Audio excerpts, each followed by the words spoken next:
Doctors working in Kenya have begun an indefinite strike in a row with the government over working conditions. More than 1,000 intern-level doctors who've already graduated have to undergo a further year's training at health facilities. Now, that's before they are licensed to practice medicine. Government talks with the doctors' union collapsed after a 7-day strike notice was issued. The BBC's Dorcas Wangira now reports. Kenya is at the brink of a public health disaster. A strike called for by the Kenya Medical Practitioners, Pharmacists and Dentists Union means that patients in a country already struggling with a shortage of doctors will suffer. I came to the clinic only to be told there's a strike and to go back until it's over. I don't have money to go to a private hospital.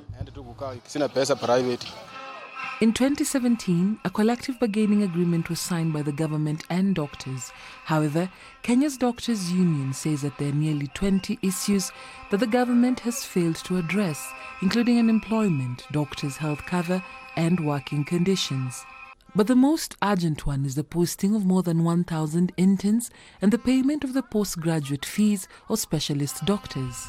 When we take care of the Kenyans, question is who takes care of us? We have done our bit. Then the only people the Kenyans must blame for their predicament is the government they elected, not the union. In Kenya, it takes at least 6 years to train as a doctor, but it doesn't end there.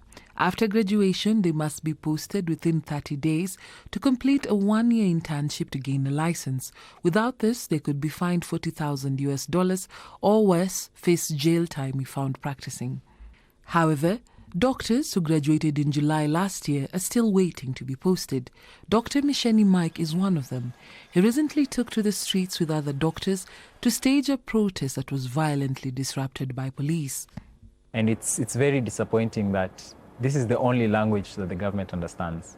That going out to the streets and threatening a strike, and worst comes to worst, coming through and going through, following through with the strike, that's the only thing that will make them move. The government says it cannot afford to pay the interns. It needs at least $35 million from the national treasury. As a ministry, we do not have resources to post them. And the law does not allow us as a ministry to post when we do not have budget for it. 24-year-old Dr. Shali Ogalo, who graduated from dental school 8 months ago, has run out of patience.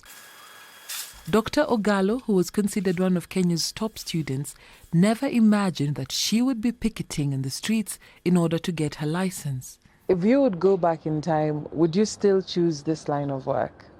If I had the chance to go back in time, I would not choose medicine, not because I don't like it, but because I know that even if I finish, there's still a lot of struggle to get to where you want to be. There is no telling when the strike will end.